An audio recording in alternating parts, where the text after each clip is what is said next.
નમસ્કાર, આપ જોઈ રહ્યા છો સ્પાર્ક ટુડે ન્યૂઝ। નવસારી જિલ્લાના ગ્રામ્ય વિસ્તારોમાં પાણી પુરવઠા વિભાગના અધિકારી કર્મચારીઓ તેમજ તેમના કોન્ટ્રાક્ટરો દ્વારા કરોડો રૂપિયાનો ભ્રષ્ટાચાર કર્યો હોવાનું ધ્યાને આવ્યા બાદ પાણી પુરવઠાના કાર્યપાલક ઇજનેર,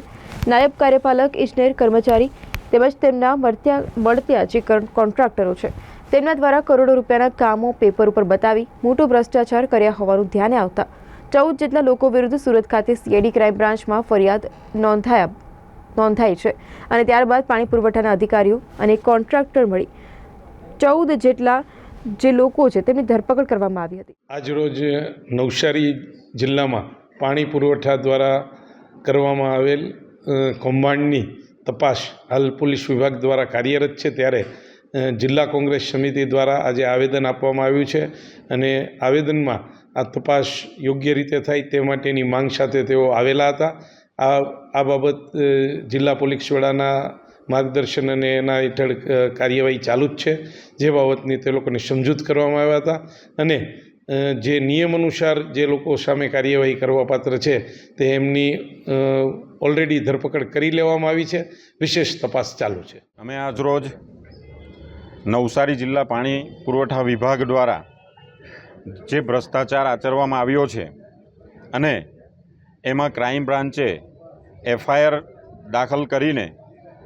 14 જેટલા અધિકારીઓ ઉપર એફઆઈઆર ગુનો નોંધ્યો છે, જેમાંથી 10 જેટલા અધિકારીઓ એરેસ્ટ થઈ ચૂક્યા છે। આ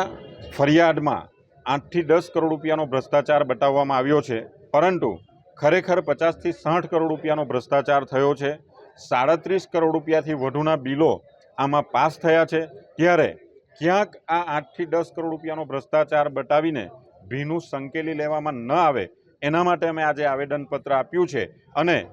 આ યોગ્ય તપાસ થાય અને ઉચ્ચ કક્ષાની તપાસ થાય અને મુખ્ય પ્રધાન આની એક કમિટી નીમે અને આની તપાસ થાય એવી અમારી આમાં માંગણીઓ છે। ગતરોજ ડીબી પટેલ કે જેઓ આ કૌભાંડના મુખ્ય અધિકારી છે, એમની પાસે વિધાનસભામાં પણ અમારા ધારાસભ્યશ્રીએ આની તપાસ માટે રજૂઆત કરી ચૂક્યા છે, ત્યારે આ તપાસનું ભીનું સંકેલાઈ નહીં જાય અને ચિરાગ પટેલ નામના એક ભારતીય જનતા પાર્ટીના કાર્યકર છે, એમના એકાઉન્ટમાંથી પણ કરોડો રૂપિયા બિલના જમા થયા છે, ત્યારે એ પૈસા કેવી રીતે એમના એકાઉન્ટમાં જમા થયા છે? ક્યાંક ભારતીય જનતા પાર્ટીના કોઈ કાર્યકરો આમાં સામેલ ન હોય કે કોઈ સત્તાધારી કોઈ આમાં સામેલ ન હોય, એની પણ તપાસ થવી જોઈએ। ત્યારે અમે આ તપાસ યોગ્ય દિશામાં જાય એના માટે આજે આવેદનપત્ર આપ્યું છે।